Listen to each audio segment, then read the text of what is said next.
अल्लाह वाले की अजीब व गरीब करामत। रात की तारीकी में जब हर तरफ सन्नाटा छाया हुआ था, गांव के एक कोने में एक छोटा सा कच्चा घर था।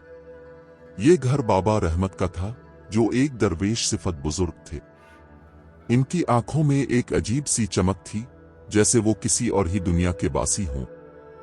गांव के लोग उनसे बहुत मोहब्बत करते थे, मगर आज की रात कुछ अलग थी। एक गैर मामूली वाकया होने वाला था, ऐसा वाकया जिसने पूरे गांव को हिलाकर रख देना था।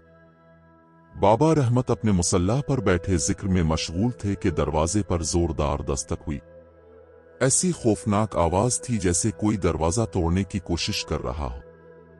रात के इस पहर कौन आ सकता था? गांव में कभी ऐसा ना हुआ था। बाबा रहमत ने आंखें बंद रखीं और दिल ही दिल में कलमा पड़ा। दस्तक और तेज हो गई, जैसे कोई बेसब्री से अंदर आने के लिए बेताब हो। बाबा रहमत ने दरवाजा खोला, मगर सामने कोई ना था। अचानक एक तेज झोंका आया और चिराग बुझ गया। पूरे घर में अंधेरा छा गया। बाबा रहमत की छठी हिस्स ने उन्हें खबरदार कर दिया कि कुछ गैर मामूली होने वाला है। वो दरवाजे के बाहर देखने निकले, मगर गली सुनसान थी।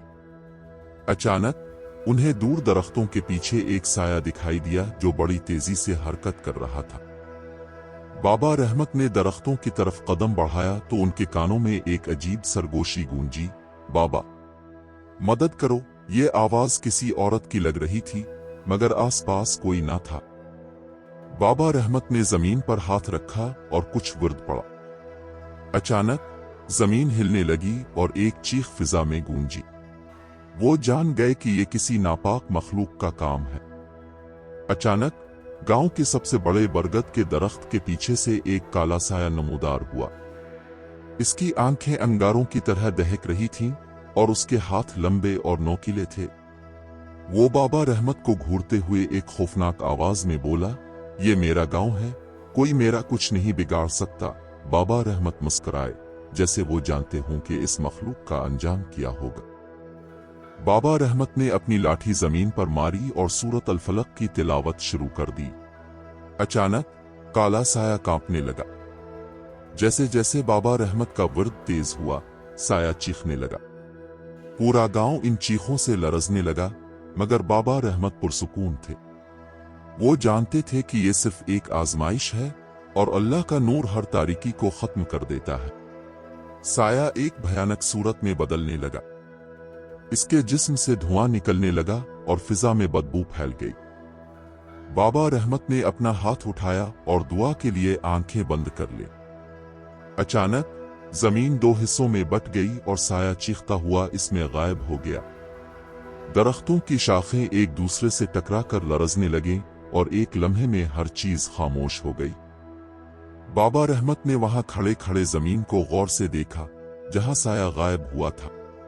उन्हें लगा जैसे नीचे कोई तहखाना हो। उन्होंने आहिस्ता आहिस्ता जमीन को खोदना शुरू किया और चंद ही लम्हों में एक खुफिया दरवाजा नमूदार हो गया।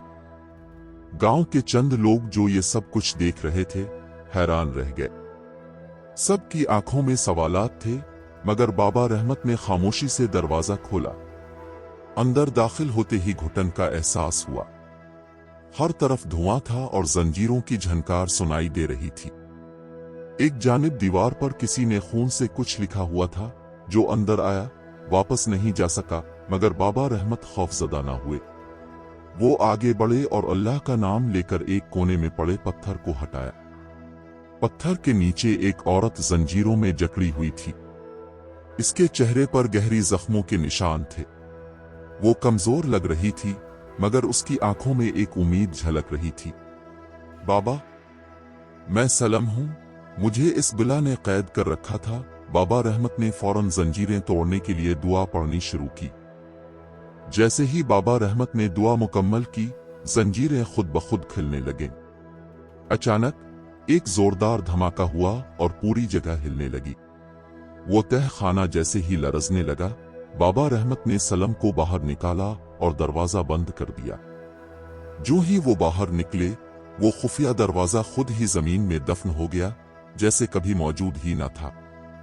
सुबह हुई तो पूरा गांव बाबा रहमत के घर के बाहर जमा था। सब हैरान थे कि रात को क्या हुआ था।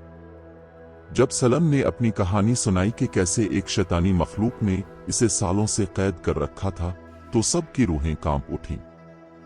बाबा रहमत ने सबको तसल्ली दी कि अब कोई खतरा नहीं। इस दिन के बाद गांव में कभी किसी साये को ना देखा गया। वो जगह जहां वो दरवाजा था अब एक आम जमीन बन चुकी थी। लोगों ने इसे मुक़द्दस मकाम करार दे दिया और वहां एक मस्जिद बना दी। बाबा रहमत का नाम हर ज़बान पर था, मगर वो खुद हमेशा की तरह खामोश रहे, जैसे कुछ हुआ ही ना हो। ये कहानी हमेशा याद रखी गई कि जब अल्लाह का वली मैदान में आता है तो शैतान भी कांप उठता है।